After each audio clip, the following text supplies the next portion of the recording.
Assalamualaikum warahmatullahi wabarakatuh. Selamat pagi, siang, sore, malam semuanya. Bagaimana nih kabar kalian? Semoga selalu dalam keadaan yang baik-baik saja. Seperti biasa, saya di sini hadir kembali untuk kalian semua untuk membawakan sebuah cerita horor untuk menemani aktivitas harian kalian. Yang lagi kerja, yang lagi masak, yang lagi nyuci piring, yang lagi rebahan, yang lagi bersantai. Lagi apapun itu cocok banget untuk mendengarkan cerita ini. Apalagi buat kalian yang suka cerita horor ya. Oke, di video kali ini ada cerita horor yang berjudul Mistis Rias Pengantin. Dan cerita ini ditulis oleh Mas Bri, atau kalian bisa kunjungi akun X-nya di Bri Story. Linknya sudah saya taruh di deskripsi ya. Kalian bisa follow akun itu dan mungkin bisa cari atau baca cerita secara langsung. Sebelum kita masuk ke dalam ceritanya, alangkah baiknya kita melakukan ritual terlebih dahulu ya. Apa itu ritualnya? Ya seperti biasa, absen di kolom komentar dengan siapa dan dari mana. Seperti yang sudah-sudah ya, yang selalu saya keluarkan di setiap video channel Dimensi Mimpi. Karena biar apa sih? Biar saya di sini dan tim semuanya makin kenal dengan kalian semua. Siapa sih yang selalu setia, yang selalu hadir di channel Dimensi Mimpi gitu. Makasih banget ya untuk selama ini yang sudah support channel Dimensi Mimpi sampai sekarang ini. Makasih banget kalian semua, luar biasa. Semoga rezeki kita akan selalu mengalir dengan baik. Oke deh, tanpa masuk panjang basa-basi lagi, langsung aja yuk kita masuk ke dalam ceritanya.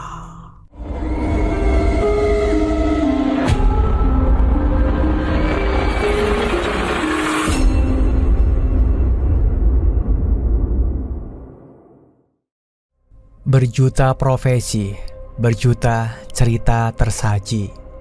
Bermacam pekerjaan dilakukan setiap orang untuk sekadar menyambung hidup. Salah satunya adalah perias pengantin. Sebuah fragmen hidup di satu penggalan waktu. Simak kisah mistis perias pengantin hanya di sini di channel Dimensi Mimpi. Perias pengantin, satu profesi yang cukup banyak orang kenal. Profesi yang mungkin sudah ada sejak ratusan tahun lalu. Profesi yang banyak digeluti oleh kaum wanita. Berjuta kisah penggalan kehidupan bermunculan terkait dengan para pelaku dalam profesi ini. Salah satu yang paling menarik adalah banyaknya kisah mistis yang menyertai keberadaannya. Gak bisa disebutkan satu persatu karena memang cukup banyak rumor-rumor mistis tentang perias pengantin. Teman-teman pendengar semua, sebagian besar pasti seenggaknya pernah mendengar rumor-rumor ini. Contohnya, kebanyakan perias pengantin wajahnya jutek atau malah seram. Ada pula perias yang harus membakar kemenyan terlebih dahulu di dalam kamar riasnya. Dan lain sebagainya, masih banyak. Nah, kali ini saya akan mengangkat satu kisah yang sangat menarik. Kenapa menarik? Karena kejadian ini kejadian nyata. Orangnya ada, tempat kejadiannya juga masih ada. Jadi izinkan saya untuk memulai serial baru yang cukup seram dan seru. Mistis Perias Pengantin. Pada tahun 1990-an tersebutlah seorang perempuan berumur 35 tahun. Namanya Nina. Orang-orang banyak memanggilnya dengan panggilan Mbak Nina atau Ibu Nina. Ada pula yang memanggil dengan Nina saja.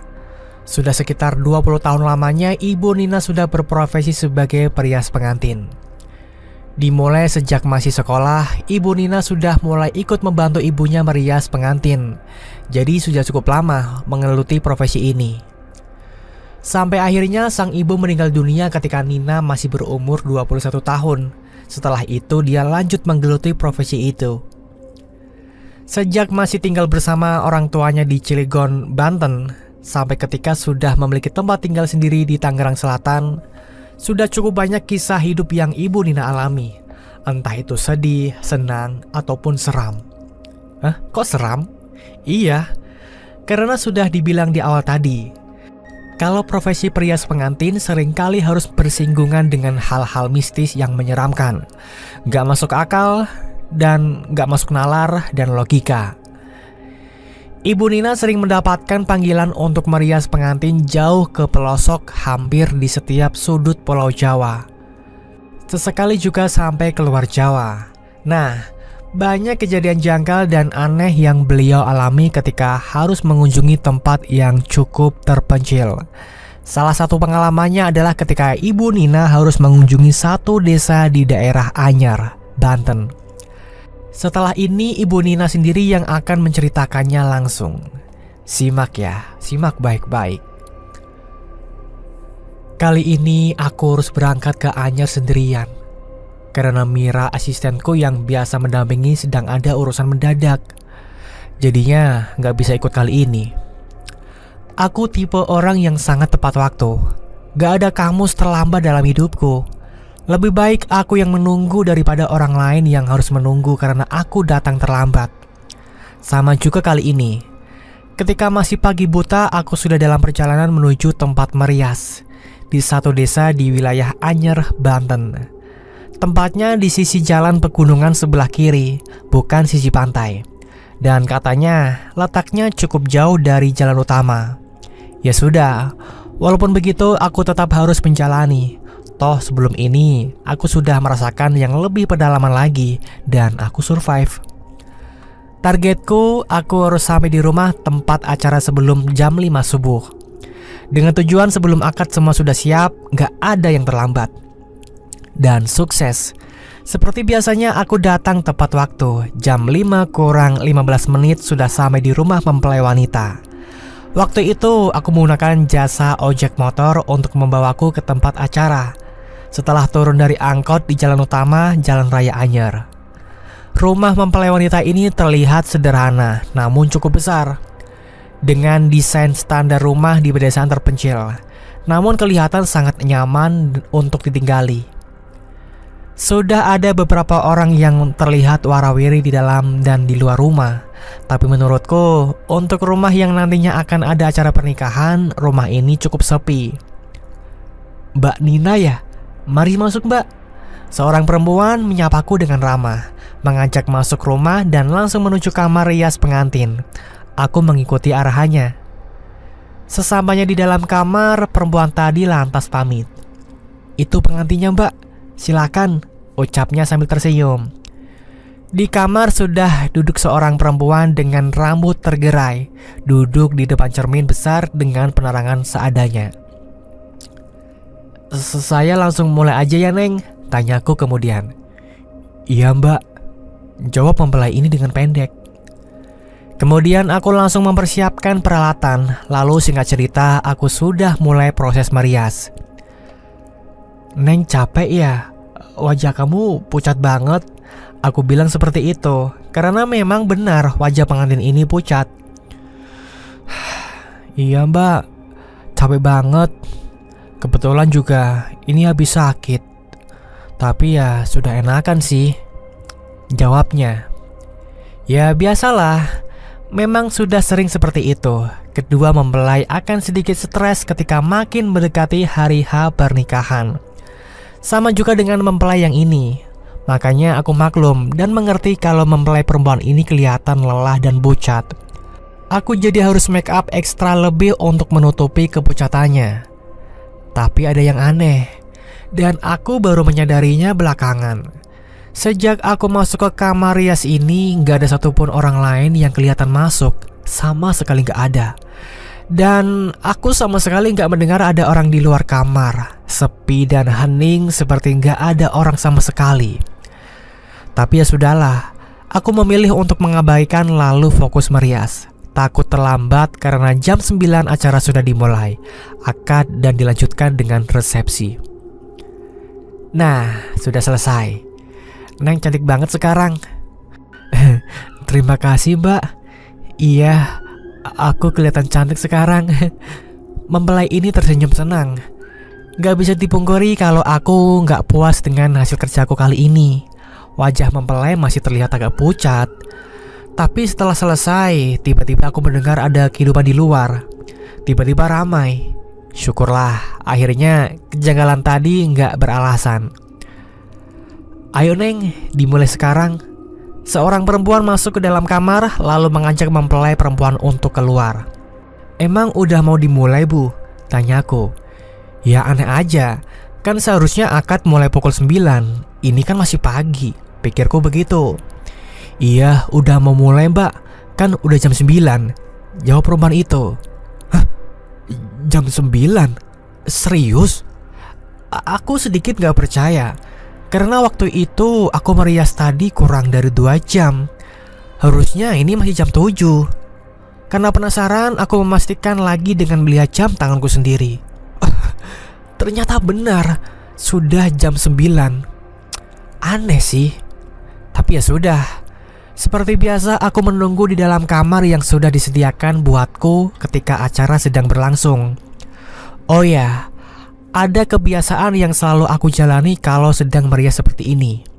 Yang pertama, sebisa mungkin aku gak menunjukkan diriku di depan para tamu undangan ketika acara sedang berlangsung. Yang kedua, aku sama sekali gak makan atau minum yang disediakan tuan rumah sebagai jamuan acara yang aku terlibat di dalamnya untuk merias pengantin. Walaupun itu hanya segelas air putih. Makanya aku selalu membawa bekal air dan sedikit makanan untukku sendiri. Kenapa harus begitu? Sampai sekarang pun gak tahu alasannya. Karena dulu sejak aku masih ikut bantu ibuku untuk merias, dia selalu mewanti-wanti untuk melakukan 2 hal itu. Beliau hanya bilang, kalau dilanggar, nanti ada sesuatu yang buruk akan terjadi. Hanya itu yang dia bilang. Aku ikut saja, dan sampai sekarang aku terus melakukan kebiasaan itu. Seperti yang sudah aku bilang tadi, setelah akad, acara akan dilanjutkan dengan resepsi, menerima tamu undangan yang masih dilaksanakan di rumah mempelai wanita. Nah, rencananya setelah selesai bertugas merias untuk akad, sehabis duhur aku akan untuk pergi meninggalkan lokasi menuju Cilegon untuk mengunjungi salah satu kerabat di kota Cilegon. Karena pengantin akan berganti pakaian dan dirias lagi setelah maghrib. Jadi, aku usahakan akan kembali lagi ke lokasi sebelum waktu maghrib tiba. Nah, singkat cerita, selepas duhur setelah selesai mempelai berganti pakaian dan dirias lagi, aku akhirnya berangkat ke Cilegon. Jarak tempuh Anyer Cilegon sekitar 2 jam menggunakan angkutan umum. Aku seorang profesional, tapi kali ini aku agak terlambat. Baru menjelang Isya aku sampai di Anyer, tapi belum sampai lokasi pernikahan. Masih di jalan utama, Jalan Raya Anyer. Karena merasa sudah terlambat, aku jadi menyewa angkot supaya lebih cepat sampai. Sedikit panik dan khawatir, aku duduk di kursi depan angkot sambil terus memperhatikan jalan ketika kami sudah memasuki wilayah desa tempat lokasi pernikahan. Makin panik, karena sampai jam 8 aku hanya berdua dengan sopir angkot, belum juga menemukan rumah pengantin. Benar di desa ini lokasinya Mbak? Tanya Pak supir mulai penasaran. Bener Mas, saya yakin desa ini tempatnya. Tapi kok kenapa gak ketemu juga ya? Aku menjawab sambil kebingungan. Jalan desa sudah sangat sepi, gak ada orang sama sekali yang lalu lalang. Karena memang sangat berdalaman. Aliran listrik pun belum masuk ke wilayah ini. Desa gelap gulita. Roda angkot terus menyusuri jalan tanah yang membelah wilayah sepi ini. Sudah jam setengah 10, kami belum juga menemukan lokasinya. Lelah, letih, nyaris putus asa. Kami memutuskan untuk berhenti sejenak di satu bangunan kosong. Gimana Mbak? Mau lanjut cari atau kita balik lagi ke kota? Pak supir juga sudah mulai putus asa. Boleh kita keliling sekali lagi Mas? Saya masih penasaran. Saya yakin kalau rumahnya di desa ini. Ya, dan semoga kita nanti bisa bertemu salah satu penduduk sini, biar kita bisa tanya lokasinya, jawabku. Pak supir pun setuju. Kemudian sekali lagi kami memutuskan untuk berkeliling desa sepi dan gelap ini untuk mencari lokasi. Belum ada yang berubah. Desa tetap sepi dan sama sekali gak ada kehidupan. Hanya deru mesin angkot saja yang terdengar. Udara dingin mulai turun dari pegunungan yang ada di dekat desa. Makin malam, makin dingin rasanya. Angkot berjalan pelan, lagi-lagi terus menyusuri jalan tanah kering yang sepertinya sudah lama nggak terguyur hujan. Menjelang jam 11 malam, akhirnya aku putus asa, menyerah. Ya sudah mas, kita kembali aja ke kota. Sepertinya memang nggak ketemu juga, ucapku. Pak supir pun mengiyakan. Dia lalu memutar arah mobil untuk menuju jalan keluar desa. Tapi gak berapa lama kemudian, kami melihat ada beberapa orang yang sedang berjalan kaki. Tentu saja aku senang melihat mereka. Kami jadi bisa menanyakan letak lokasi pernikahan. Pak, maaf, mau tanya, rumah Pak Thohir yang sedang ada acara pernikahan di mana ya Pak? Tanyaku ketika kami sudah berada dekat dengan orang-orang itu. Rumah Pak Thohir? Oh, yang ada pernikahan tapi nggak jadi. Itu mbak, setelah belokan di depan, rumahnya nggak jauh dari situ. Nah, di sebelah kiri. Salah satu dari mereka menjawab seperti itu. Leganya. Akhirnya kami bisa menemukan lokasi. Tapi sebentar. Kenapa orang itu bilang ada pernikahan tapi nggak jadi? Aneh. Kemudian kami mengikuti arahan petunjuk mereka. Dan benar, akhirnya kami menemukan rumah itu.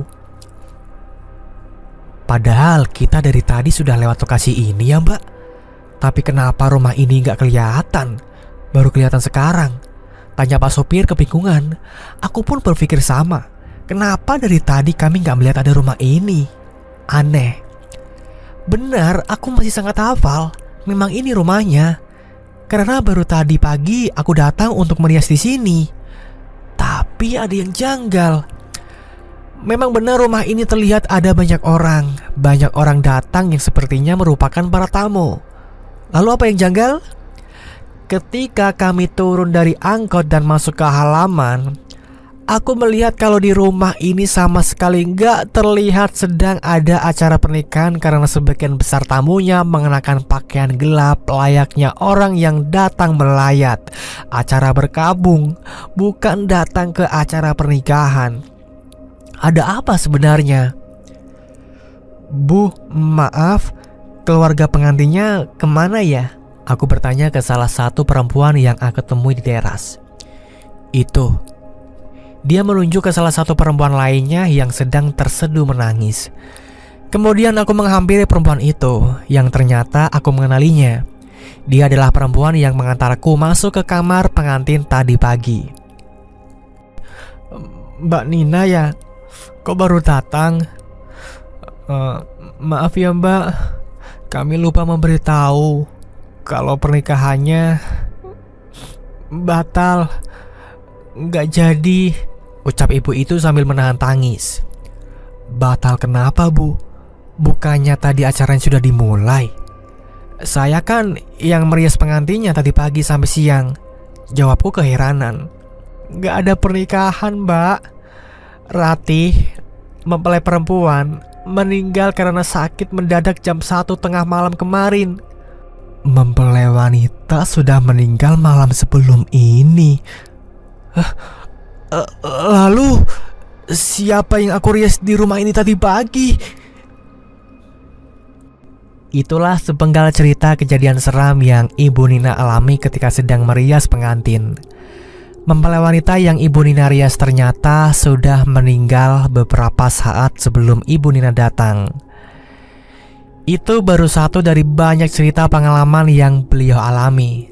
Penggalan cerita-cerita lainnya akan diceritakan nanti. Tentunya akan lebih seru dan seram. Tunggu saja ya.